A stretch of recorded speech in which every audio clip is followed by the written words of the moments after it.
क्या चला जाता अगर वो मेरे हुस्न में कुछ कसीदे ही पढ़ देता।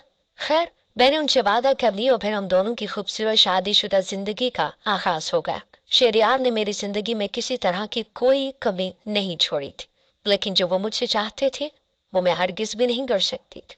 शहरयार ने शादी के अगले ही दिन मुलाजमा को फारिग कर दिया।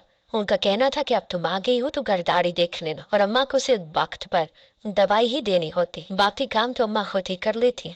इसीलिए अम्मा की दवाई वगैरह का ख्याल रख लेना। शहरयार के इस फैसले ने मुझे बहुत बड़ा धचका पहुंचाया। मैंने सोचा था कि पूरी तरह सास को मुलाजमा के हवाले कर दूंगी, लेकिन शहरयार ने मुलाजमा को निकाल कर मेरे लिए नई मुश्किल खड़े कर दी थी।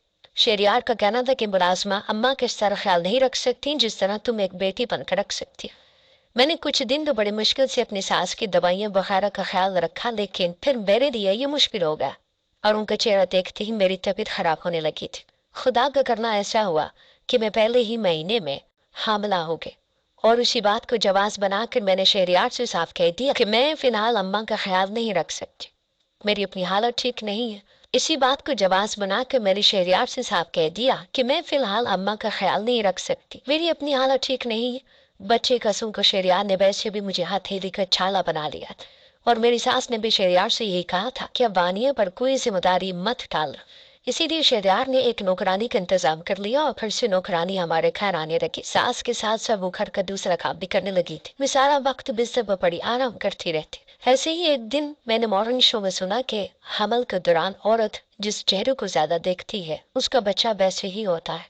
ये सुनकर मैं घबरा गई, पर मैंने सोचा कि अब मैं 9 महीने तक अपने सास को चेहरा बिल्कुल भी नहीं देखूंगी, और फिर मैंने अपने सास के कमरे में जाना तक छोड़ दिया। कभी कभार शहरयार मुझसे कहते कि तुम अम्मा का हाल चाल पूछने के लिए उनके पास चली जाया कर, वो बहुत ज्यादा तन्हाई का शिकार हो गई है। तो मैं साफ मना कर देती और उनसे भी यही कहती कि मैं बदसूरत बच्चा नहीं चाहती।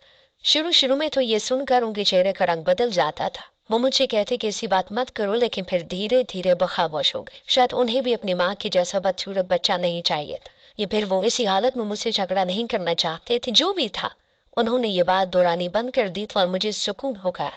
नौकरानी को आते 2 महीने गुजर गए थे। 2 महीनों में मैंने बामुश्किल 2 दफा अपने सास के कमरे में कदम रखा था, लेकिन उनके चेहरे पर तब भी नजर नहीं डाली थी। मगर इत्तेफाक ऐसा हुआ कि नौकरानी बीमार हो गई और उसने छुट्टी कर ली। शहरयार दफ्तर जाते जाते मुझे कहकर गए कि अब अम्मा को दवाई देना तुम्हारी जिम्मेदारी। जब तक नौकरानी थी मैंने तुम पर कोई दबाव नहीं डाला, लेकिन अगर नौकरानी नहीं आ रही है तो फिर तुम्हें ही अम्मा का ख्याल रखना। अम्मा पढ़ी लिखी नहीं है, उन्हें अपनी दवाओं का नहीं है, इसलिए उन्हें देख कर दवा खिलानी पड़ेगी। मैंने शहरयार को खुश करने के लिए कह दिया, आप फिक्र ना करें, मैं अम्मा को वक्त पर दवा दे दूंगी। ये सुनकर उन्हें तसल्ली होगी और वो दफ्तर के लिए निकल गए। मैं मजे से फुल वॉल्यूम में टीवी चलाकर लॉन्च में बैठ के और नाश्ता करने लगी। थोड़ी ही देर गुजरी थी कि अम्मा के कमरे से आवाज आने लगी। शायद उन्हें दवा की जरूरत थी। दरअसल जहाँ उनका चेहरा जला हुआ था, अगर वक्त पर दवा न मिलती तो वो जगह बहुत तकलीफ करती, और फिर उन्हें जोड़ों का दर्द भी था। दवा वक्त पर न खाने पर उनका हर जोड़ दर्द करता था। देखिए, मैंने अपने कान बंद कर लिए और टीवी देखती रही। जब अम्मा ने ज्यादा आवाजें लगाना शुरू की तो मैंने गुस्से से उठकर अपने कमरे का रुख किया। अपने कमरे का दरवाजा बंद करके कानों में हैंड फ्री लगा ली और फुल वॉल्यूम में गाने चलाकर लेट गई। मेरा हरगिज भी अपने सास का बदसूरत चेहरे का देखने का कोई इरादा नहीं। गाने सुनते सुनते कब आंख लगी मुझे पता ही नहीं चला, क्योंकि मैं अपनी दवाई खा चुकी थी। और जब मेरी आंख खुली तो मेरे होश उड़ गए। मेरी चीखों से दरो दीवार लरज उठे, क्योंकि मेरे आसपास आग ही आग थी। कैसा लग रहा था कि मैं कब्र में हूँ। वाकई ही मेरा कमरा कब्र का मंजर पेश कर रहा था। परेशानी के आलम में मैं अपने चारों तरफ देख रही थी।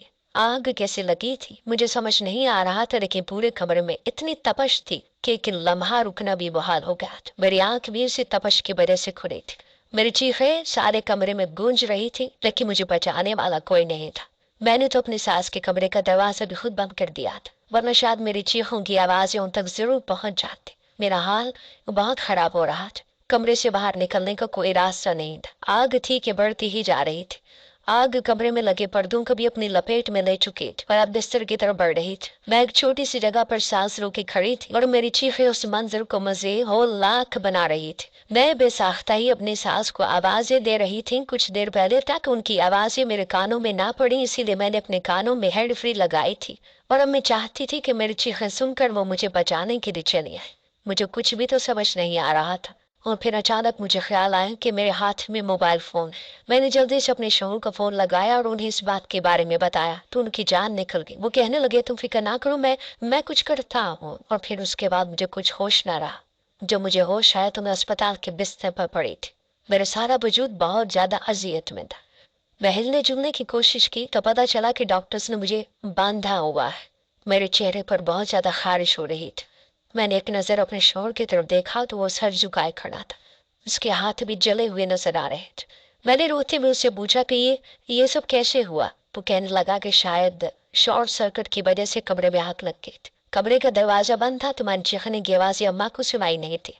और फिर अम्मा का दरवाजा भी न जाने कैसे बाहर से लॉक था। अगर मैं वक्त पर ना पहुंचता तो आग बढ़ते बढ़ते न सिर्फ सारे घर को अपनी लपेट में ले लेती बल्कि मेरी माँ भी दोबारा जल जाती। मैं घर में दाखिल हुआ तो कमरा पूरी तरह जल रहा था। बड़ी मुश्किल से फायर ब्रिगेड वालों ने आग पर काबू पाया और फिर मैं तुम्हें बाहर लेकर निकला। तुम होश में नहीं थे, इसीलिए हम तुम्हें अस्पताल ले आए। लेकिन इस सब में हमारा बच्चा जाया होगा। ये सुनकर मेरी जान निकल गई। मैंने चीख मार कर कहा कि खुदा के वास्ते ऐसी बात न करे।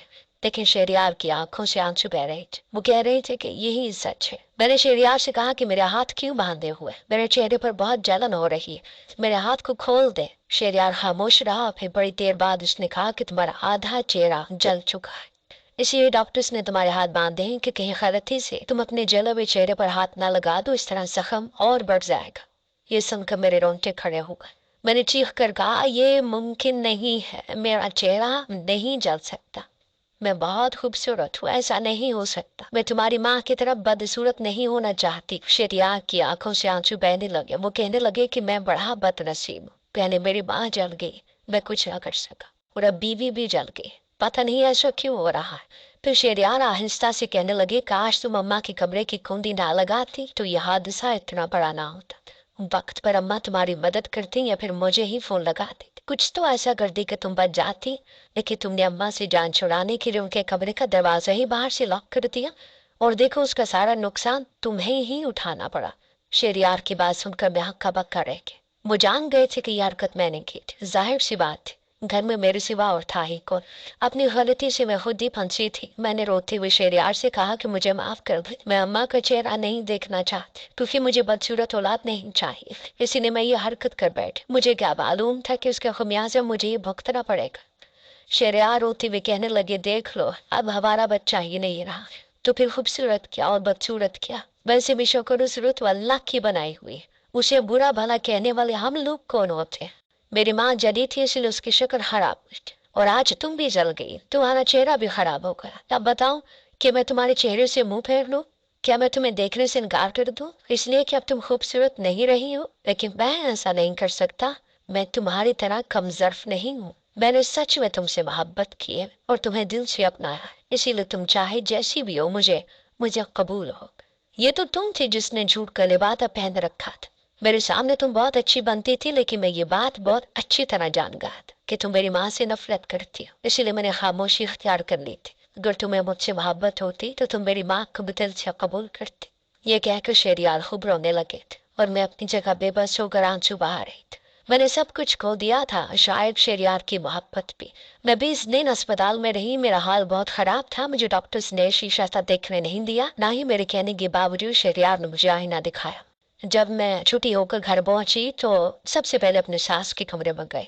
उनके कदमों में बैठकर मैंने अपने खानों की माफी मांगी तो उन्होंने मेरे सर पर हाथ रखकर मुझे माफ कर दिया। कहने लगे कि जो कुछ भी हुआ है शायद किस्मत में ऐसे ही लिखा था, लेकिन मैं शेरियार से कहूंगी कि वो तुम्हारा अच्छे से अच्छा इलाज करवाए ताकि तुम मेरी तरह बदसूरत ना रहो। मैंने उनके हाथ पकड़कर चूम लिया और कहा कि मुझे माफ कर दे। बदसूरत आप नहीं बल्कि मेरी सोच थी। मैं गलत थी, जिसे लगता था कि मैं खूबसूरत हूँ और बाकी दुनिया कुछ भी नहीं। लेकिन आज मैं जान गई मेरी सोच गलत थी। मेरी सास ने मुझे मोहब्बत से सीने से लगा लिया, और जब कमरे में आकर मैंने पहली दफा शीशा देखा तो मेरी चीखों से एक दफा फिर सारा घर गूंज उठा। मेरा चेहरा मेरे कमरे की तरह ही स्याह पड़ चुका था। जिस तरह मेरे कमरे की हर चीज जलकर राख हुई थी, उसी तरह मेरा चेहरा भी पूरी तरह झुलस गया था। शेरियार ने अपनी मोहब्बत से मुझे संभाला था और मुझसे वादा किया था कि वो मेरा अच्छे से अच्छा इलाज करवाएंगे, मेरी हर तरह की सर्जरी करवाएंगे और मैं पहले जैसी हो जाऊंगी। लेकिन मुझे सुकून नहीं आया था क्योंकि मेरा चेहरा मेरे गुनाहों की अक्कासी कर रहा था। मेरा चेहरा मुझे बता रहा था कि मेरा दिल इतना ही स्याह था और मेरे दिल की स्याही ही मेरे चेहरे पर अब नजर आ रही थी। आज इस वाकई को 4 महीने गुजर गए। शेरियार वाकई मेरा बहुत अच्छा इलाज करवा रहे थे। मैंने शीशा देखना छोड़ दिया है। कभी कभी मैं सोचती हूँ, अगर उस वक्त शेरियार वक्त पर ना पहुंचते और मैं मर जाती, वाकई जब मेरी आंख खुलती मैं कब्र में होती तो क्या होता? मैं खुदा के हुजूर कैसे पेश होती? मैं क्या जवाब देती? मैं कैसे एक बीमार और लाचार औरत के साथ जुल्म कर रही थी? इस बात का मेरे पास कोई जवाब नहीं था। अब मैंने अपनी सास के साथ अपना रवैया दुरुस्त कर लिया है। अब मुझे उनके चेहरे से घिन नहीं आती, क्योंकि मेरा चेहरा शायद उनके चेहरे से ज्यादा खराब हो चुका है। लेकिन जिस बात पर मुझे शर्म महसूस होती है वो मेरे शोहर का रवैया है। उन्होंने ना कभी मुझसे घिन का इजहार किया, ना ही वो मेरी शक्ल देखकर मुंह फेरते, बल्कि मोहब्बत से मेरा माथा चूम लेते और कहते हैं कि मैं तुम्हारे साथ। मैं आप सब लोगों से बस यही कहना चाहूंगी कि हमारी कौन सी रात और कौन सा लम्हा कब्र में हो ये हम नहीं जानते। इसीलिए कभी कोई ऐसा गुनाह ना करें कि जिसकी हमें माफी मांगने का मौका भी न मिल सके। अगर आप लोगों ने भी जिंदगी में कुछ ऐसा किया है जो बहुत गुनाहगार है और जिसकी अभी तक माफी नहीं मांगी है, तो खुदारा माफी मांग ले, ताकि जब आपकी आंख कब्र में खुले तो आप खुदा के हुजूर मुजरिम बनकर पेश ना हो। मुझे लगता है कि जो कुछ मेरे साथ हुआ वो मेरे किए की सजा है। क्या आप लोगों को भी यही लगता है? क्या वाकई कुदरत की तरफ से मुझे सजा मिली है? क्या एक मजलूम को सताने की सजा दुनिया में इसी तरह मिलती है? अपने कमेंट्स में जरूर बताइएगा कि क्या जो कुछ मेरे साथ हुआ वो किस्मत का लिखा था या फिर मेरे आबानों का नतीजा था। मेरी सास ने तो मुझे माफ कर दिया है, क्या रब ताला भी मुझे माफ कर देगा?